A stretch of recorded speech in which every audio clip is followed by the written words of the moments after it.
Euskal Gehiengo Sindikalak ez du nahi ostegunean Madrilen bozkatuko duten lan erreforma onartzerik. Argi utzi dute Oribart, Bilbo, Donostia, Gasteiz eta Iruñeko kaleetan. Milaka lagun mobilizatu dira Euskal alderdiei ezezko botoa eskatzeko. PSOE eta Unidas Podemosen gobernuaren erreformak aurrekoaren muinari eutsi diolako parkatu besteak beste. Madrilek COE patronalarekin eta Comisiones Obreras eta UGT sindikatuekin adostu du erreforma, eta sindikatuen ustez garaipen handia da patronalarentzat. Oraindik ez dago argi zein izango den bozketa horren emaitza, eta sindikatuek mobilizatzen jarraitzeko eskatu dute. Otsaiaren 2 adibidez, lantokien aurrean kontzentrazioak egiteko eskatu dute. Atzokoan berriz, Gehiengo Sindikalaren deialdiarekin bat egin dute hainbat eragilek, tartean Euskal Herriko pentsiodunen mugimenduak. Era berean, Euskal Gehiengo Sindikala bilera erronda egiten dabil bertoko alderdi politikoekin, pasaren ostiralean Euskal Herria Bildurekin egin bezalaxe, goitz honetan EAJarekin bildu delarik. Arratsaldeon guztioi, sindikatuek bi arrazoi nagusigatik gaitzetsi dute lan erreforma. Batetik, ez duelako PPren gobernuak ezarri zuen lan eredua aldatzen, eta bestetik, erabakiak Euskal Herrian hartu behar direla uste dutelako, eta ez Madrilen. Entzun ditzagun jarraian, Garbin Aranburu Lab sindikatuko idazkari nagusia, eta Peio Igeregi ELA sindikatuko negoziazio kolektiboko arduraduna. Lan erreformaren kontrako jarrera azaltzera kalera atera gara. Lan erreforma honek prekarietatea betikotzen duelako, eta lan erreforma honetan, elkarrizketa sozialean adostu den honetan, ez dagoelako inolaz ere eskubide berreskuratzerik. Iruditzen zaigu erreforma honen aurka egin behar dela, kongresuan, lantokietan eta baita kalean ere. Eta egun hauetan, begirada Madrilen jarria daukagu, Madrilen egun erabakigarriak izango dira, eta zentzu horretan, Euskal alderdiei eskatzen dieguna da Euskal Herriko langileen ahotsa izan daitezela kongresuan. Gure ustez, ez dago lan erreforma bat onartzerik, kaleratzen araudia, edo estatuko hitzarmenek hemen beren edukiak inposatzeko araudia aldatzerik ez badago. Eta iruditzen zaigu horregatik, ostegunean, ezezko bozka dela bozkarik eraginkorrena, lan erreformari buelta emateko eta benetazko edukiak dituen lan erreforma bat onartzeko. Benetako negozaketa bat egin nahi balu gobernuak, zerotik egingo luke negozaketa, eta EAJari eskatzen dioguna da, estatalizazioari garrantzia emateaz gain, kaleratzei ere garrantzia ematea. Geroxeago bueltatuko gara lan erreformaren aferarekin. Ordea Ipar Euskal Herrian kolektibo bat sortu dute, ahateen hiltze prebentiboei aurre egiteko larun batean, 1000tik gora pertsona mobilizatu dira, izan ere Donapaleun, ahate azlei babesa erakusteko. Sail industriala salatu eta Frantziako estatuko administrazioaren jarrera deitoratu dute protestan. Hain zuzen ere Julen Perez laborariarekin izan gara, eta esan digu benetako arazoa etxalden industrializazioa dela, eta horregatik etxalde txikietarako beste legedi bat eskatzen dutela. Egun, sail industrial batek irriskoak sortzen ditu, legedia araberan plantan emana da, baina ez da untsa funtzionatzen. Guk aspalditik galde egiten duguna estatuari eta gure lekuko prefetari da hazkuntza bakots, izan gure bezala etxeko izleak edo sail industrialean, irriskoan neurtzea, irrisko sanitarioan neurtzea, eta araberako legedia bat plantan emaitia. Bestaldetik, erabakitzeko eskubidearen aldeko mobilizazio handi baten berri eman du gure esku dinamikak. Kataluniako plataforma batzuekin batera, Pirinioetako 300 gailur, baino gehiago euskal eta kataluniar herritarrez bete nahi dituzte, tontorrak argiztatu eta buru jabetzaren aldarrikapena nazioartera zabaltzeko uztailaren 2 izango da mobilizazioa. Pirinioetako bidea izena jarri diote eta erronka kolektiboaren asmoa izango da herri gogoa berpiztea buru jabetzarako prozesu bat abiatzeko. Horrela azpimarratu du Josu Etxaburu gure eskuko bozeramaileak ekimenaren garrantzia. Garrantzitsuena katalanekin batera elkartasunetik elkarlanera pasatzen garela eta jauzi estrategikoa da guretzat. Baita be, Pirineoak argistatzea helburua izaki gure helburua handiagoa da. Gure helburua 8.000koa da. Gure helburua da prozesu soberanista bat martxan jartzea eta alde hortatik gure Euskal Herri tarroi dagozkigun 115 bat mendi argistatzeaz gain, nahi duguna da aldi berean 200 herritik gora ere aktibatzea. Aktibazio horretan ere denok katebegi izan gaitezen abian jarri nahi dugun prozesu horren euskarri gisa. Eguerdiko magazinen berriz Iratxe Arriola ea udalerriko alkatea izan dugu gonbidatu nagusi gisa. Bilboko Bizkaia Ur Patzuergoak, Busturialdeko Patzuergoa bere sarean sartzea erabaki zuen 2021 urteko azken batzar nagusian.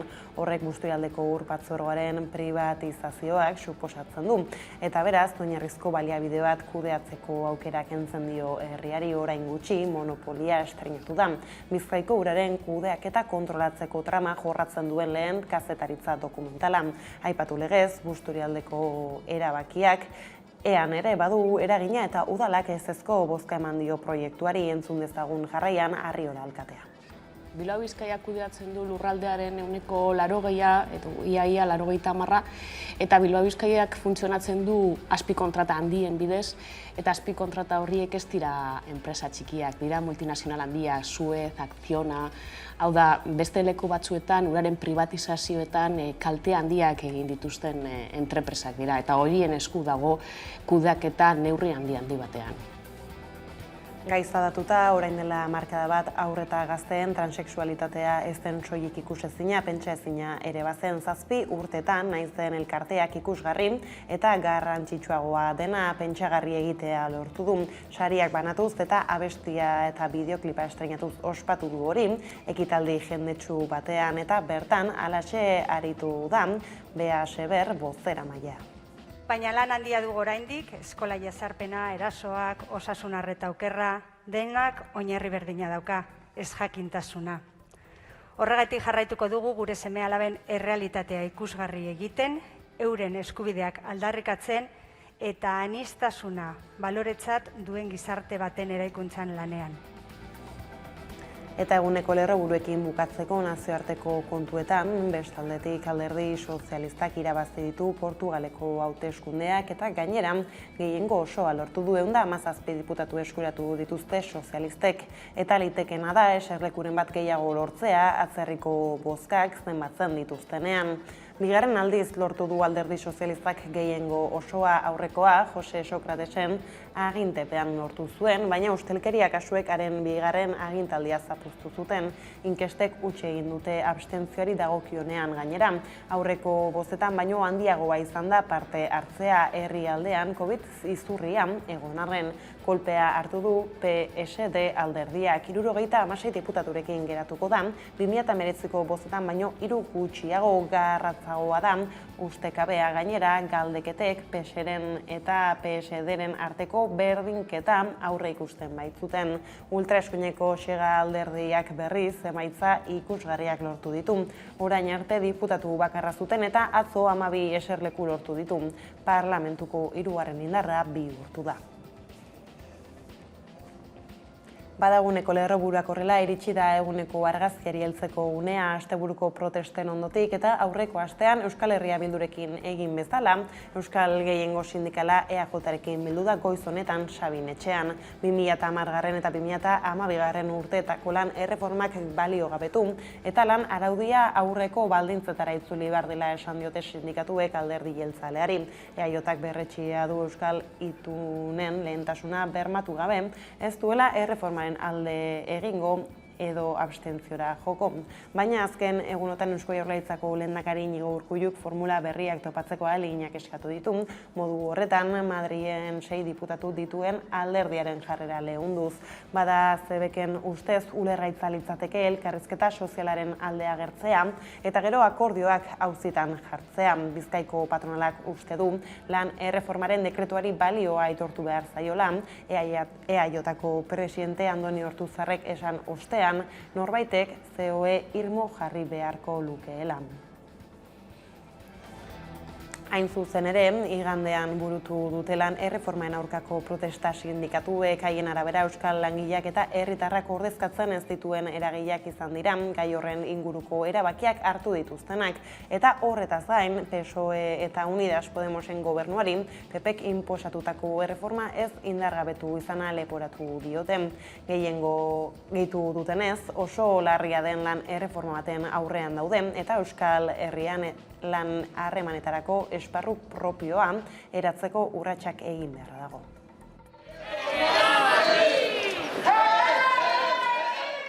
Gure ustez, ez dago lan erreforma bat onartzerik, kaleratzen araudia edo estatuko hitzarmenek hemen beren edukiak inposatzeko araudia aldatzerik ez badago.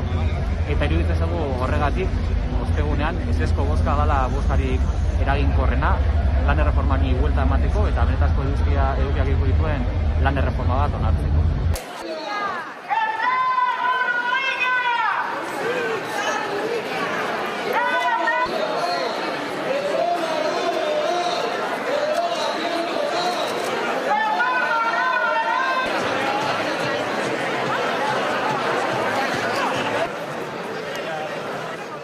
Estatalizazioari aurre egin behar zaio eta negoziazio kolektiborako marko propioa defendatu behar da. Eskatzen dieguna da Euskal Herriko langileen ahotsa izan daitezela Kongresuan. Lan erreforma honi ezezko argi bat eman behar zaio.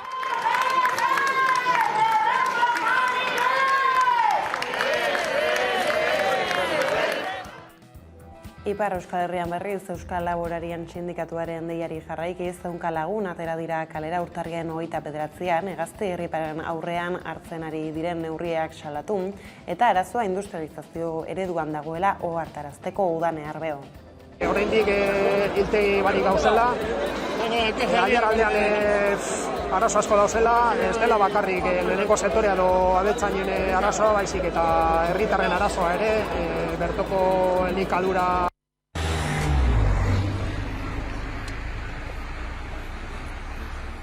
Bueltan da hegazti-gripea Ipar Euskal Herrian. Egoeraren aurrean Frantziako gobernuak milaka ATE prebentzio ziltzeko erabakia hartu du. Hala nola Loitzune Oiergin bete aitzina etxaldeko 1100 ATE hil zituzten pasaden ostegunean. Bertako laborariekin izan gara. Gure ekoizpenaren erdia galdu dugu, atzo 1100 ATE hil dituzte. Guretako kasik 100.000 euro dira. Beraz, pentsa, kalteak ikaragarriak dira. Frantziako hego-mendebaldean jada 2 milioi ATE hil dituzte prebentzioz, eta hurrengo asteetan gehiago hiltzeko agindua emana du gobernuak. Hain justu urtero errepikatzen den sakrifikatze politika kritikatzen dute Euskal Herriko laborariek. Horrek ez duela hegazti-gripea urtero edatzea saiesten gogorarazi dute, eta benetako arazoa etxaldeen industrializazioa dela ziurtatu dute. Kontua da sail industrialeko hazkuntzan toki itxietan milaka eta milaka ATE dituztela pilatuta, eta garraioan eritasuna joaten dela diote etxalde batetik bestera. Izan ere ATEak 4 fase ezberdinetatik igarotzen dira. Etxalde batean sortzen dira, beste batera eramaten dituzte haztera, beste 3. batera galkatzera eta azkenik 4. batean hiltzen dituzte. Julen Perezek esan digu hegazti-griparen kutsatzea garraioen bidez edatzen dela gehien bat etxaldez etxalde garraiatzerakoan. Biktimak irazen eta sail industrialak eritasuna sartzen du, hedatzen du eta gure etxaldeak kutsatzen ditu. Eta guk nahi baitugu nahi bezala lanean ari izan kabala kanpoan hasiz, legez kontra gira, eta bigarren ordeoltan ere berriz makila ukaldia biltzen dugu, makila kolpe bat biltzen dugu, ateak hiltzen dituztelarik ez baitugu derretxo indemnizazionak ukaitea. Bete aitzina etxaldearen kasuan 4 faseak etxaldean bertan egiten dituzte, eta horregatik etxalde txikietarako beste legedi bat eskatzen dute. Egun, sail industrial batek irriskoak sortzen ditu, legedia araberan plantan emana da, baina ez da untsa funtzionatzen. Guk aspalditik galde egiten duguna estatuari eta gure lekuko prefetari da hazkuntza bakots, izan gure bezala etxe ekoizleak edo sail industrialan, irriskoan neurtzea, irrisko sanitarioan neurtzea eta araberako legedia bat plantan emaitia. Testuinguru honetan asteburuan 1000 gora lagun bildu dira Donapaleun, hegazti-gripea dela eta ATE ahazlei babesa erakusteko. Sail industriala salatu eta Frantziako estatuko administrazioaren jarrera deitoratu dute. Bien bitartean herritar kolektibo baten sorrera iragarri dute elkarren artean antolatu eta administrazioaren hiltze prebentiboak oztopatzeko.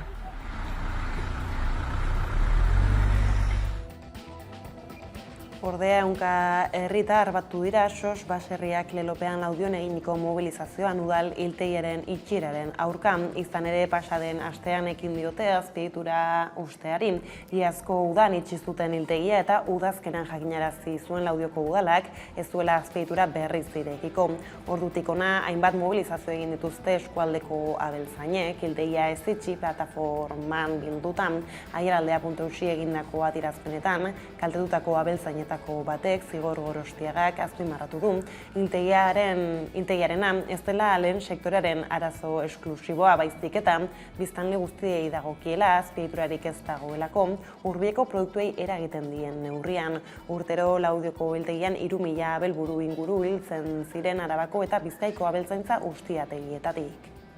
Oraindik hiltegi barik gauzela, aiaraldean arazo asko dauzela, ez dela bakarrik lehenengo sektorea edo abeltzainen arazoa, baizik eta herritarren arazoa ere, bertoko elikadurari ere eragiten dion arazo bat da, ez? Ez daukula infrastrukturarik, eta bueno, azaldu apurbet indogu, zelango borrokaron dugun orain arte, zelan ateak itxite topatu dugu zen udaletxean aldetik eta hor blokeatu egin da hauzea, bai, bueno, gupetzetan dugu oindo badaola bidea egiteko, ez? Gaur ere jendeari helarazi gure izan dutzegu, bueno, zelan badago hainbat eragile eta hainbat alderdi ere eta proiektu barri bat egitearen alde, eta orain indarrak eta horretan gure guz jarri, ez? Bestaldetik, Zaldibarko zabortegiak itxita behar zuela ondorizkatu dute perituek, Luizia zergaitik gertatu zen argitu duten Espainiako gobernuko ZEDEX esperimentu zentroko peritu txostenean. Horrek agerian utzi ditu kudeaketan egindako akatsak eta kontrolik ezan. Berriak eskuratu du epaiaren esku dagoen dokumentu mardul hori eta xeki azaltzen du zergaitik amildu zen zabortegia duela 2 urte, 2020ko otsailaren 6an isurtegiaren azpian jarritako geomintza ez zen proiektu teknikoan zehaztutako bera, eta horrek nabarmen gutxitu zuen hondakinen euste ahalmena. Hondakinak altuera jakin batetik bera amiltzea eragiteraino.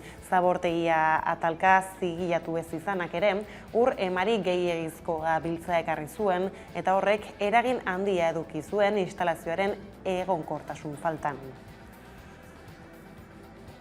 Pandemiaren bilakarari buruzko datuak eman berri dituzte Euskal Herriko osasun agintariek. Birusaren transmisioari dagokionez atzo 3.477 positibo atzeman zituzten hegoaldean. Osakidetzak 2.757 positibo detektatu zituen eta osasunbideak 720. Euskal Autonomia Erkidegoaren kasuan COVID-19aren aurkako neurri murriztaileak otsailaren 13 arte luzatzea erabaki zuen labik ostiralean.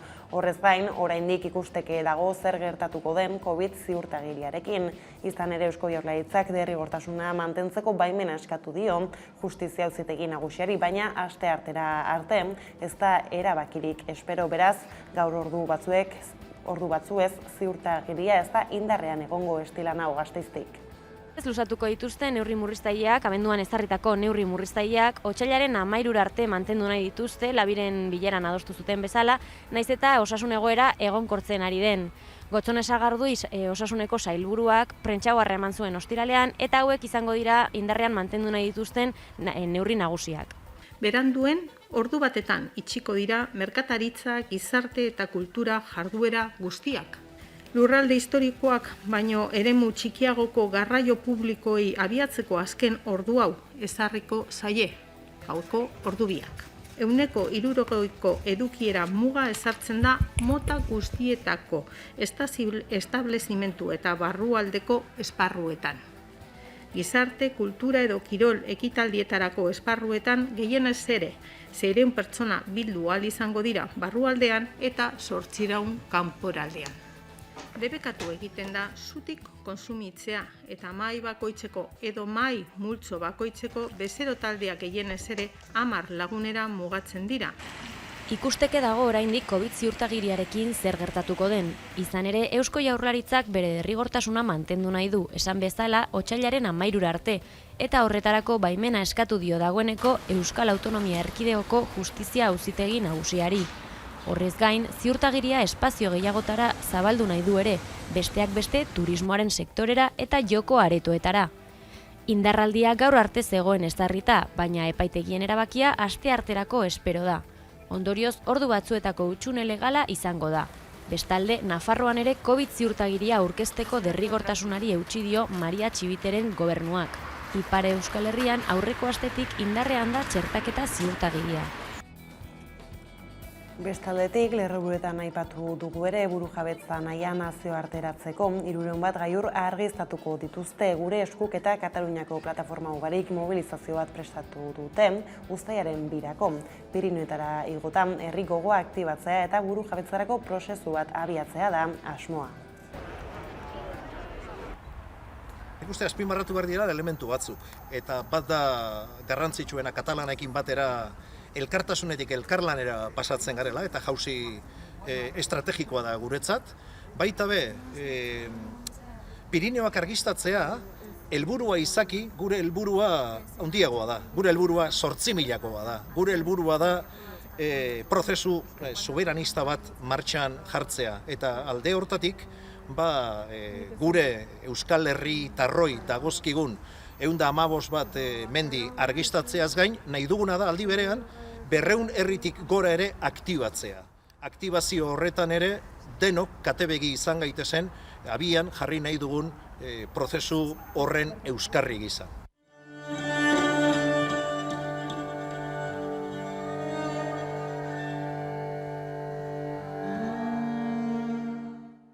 Herritarren borondatea entzun eta errespeta dadin eskatzen dugu. Ez gehiago, baino ez da gutxiago ere. Lurralde bateko herritarren gehiengoak estatu berri bat sortzea hautatuz gero, posible izan behar da, herri borondate demokratiko hori bururaino eramatean. Demokrazia eta askatasun kontu bada. També d'aquest Pirineu que ens agermana, que ens demostra també la força de la natura i del poble arrelat, també amb les seves senyes d'identitat com són les muntanyes, dir-vos que compteu amb nosaltres, que hi som la gent d'Òmnium una vegada més, que us felicitem de tot cor per aquesta brillant iniciativa que ja esteu duent a terme aquests anys i que, per tant, esperem poder-nos trobar per les muntanyes dels nostres països. Una abraçada ben forta i sempre endavant. Espedizioa prestatzeko unea da, jaun eta andreok, bidea ibiliz egiten delako. Beraz, har dezago bidea. Naziotik herrira Gogora Institutuak baimena eman dio Durangoko udalari hilerrian lur prospekzioak egiteko. Herriko memorial karteak sinetzita daude, litekena dela bertan, 1937ko martxoaren 30ko bombardaketako biktimak egotea, hobi komunetan lurperatuta. Gainera, bombardaketako biktimak identifikatzeko proiektua lehenagotik hasia dute. Urte hurren biribil baten bezperatan iritsi da berria martxoaren 31an 95 urte beteko dira Italiako abiazione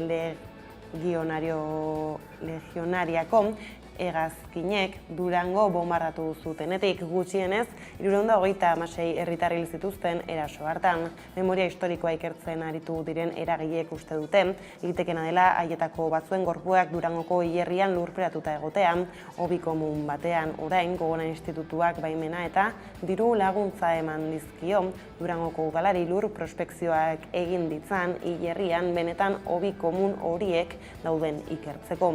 Sarraskiak eragin zituen hildakoak hilerrira eraman zituzten bombardaketaren egunean eta hurrengoetan horietako asko hobi komunetan lurperatu zituztela uste duten Gerediaga elkarteko kideek, Durango 1926 elkarteak eta udalak uste dute litekena dela hilobi horietan 98tik gora herritarren gorpuzkiak egotea, ehun ere izan daitezkenak.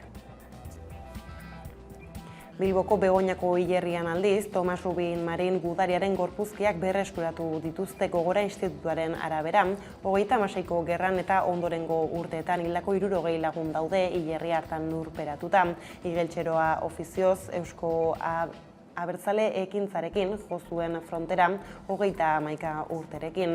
Legutioko gudan jasaniko zaurien eraginez Zornotzako ospitale militarrera eraman zuten eta hil zen 1936ko abenduaren 3an. Haren gorpua Bilboko Begoñako hilerrira eraman zuten, baina haren senideek ez dute orain arte jakin zehazki non zegoen lurperatuta. Rubin familia honen historia horekin, gure lana, Arantzadi, Gogora eta Eusko Jaurlaritzak egiten duguna zentzu osoa hartzen du. Gerra zibilean desagertutakoak berreskuratzea eta kendo zituen duintasuna itzultzea gure bete beharra dela uste dugu. Hortik dator Begoñako argia proiektua, zeren bere oroitzapenaren argia beti egongo da piztuta. Kulturarlora jauzi eginda ikus dezagun jarraian zer den topaguneak eta Bilboko udalak bertoko euskaltzaleentzako antolatu dutena.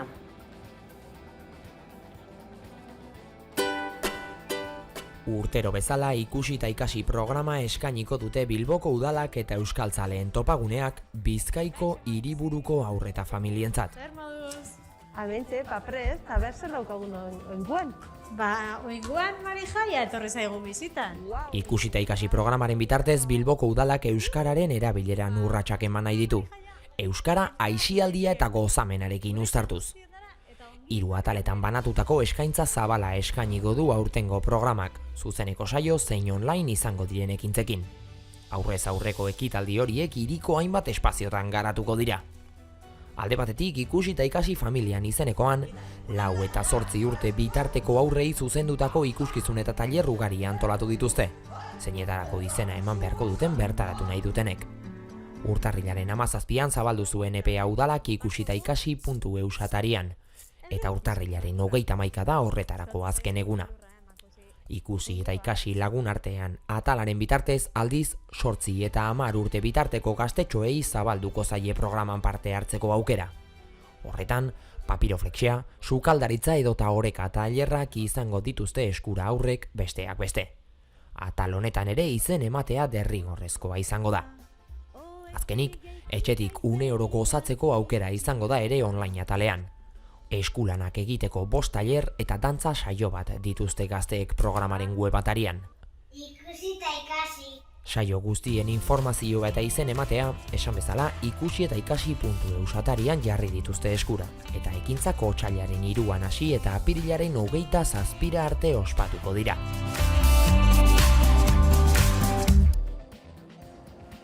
Eta asteleneko kontuak horrela iritsi da albistegiaren bukaera. Rafa Ruedak Donostiako Victoria Eugenia antzokian eskinitako kontzertuaren zatitxo batekin agurtuko zaituztegu. Neguko langileak du izena kantuak, beraz gustatuko zaizuelakoan, besterik ez gure aldetik hauek izan dira, eguerdiak gurean gaur utzi dituenak, guztiak eta gehiago nahi duzuen aldiro 11.eus atarian ondo izan eta bihar arte.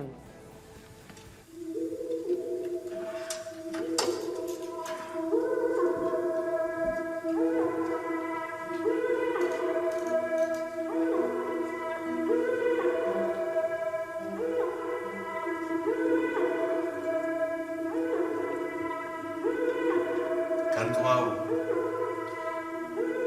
Josu Goikotxaren testu baten gainean egin nuen. Eta egia zen erdi profetikoa bihurtu zen bere momentuan. Martxoan guztiok gelditu gintu zenean.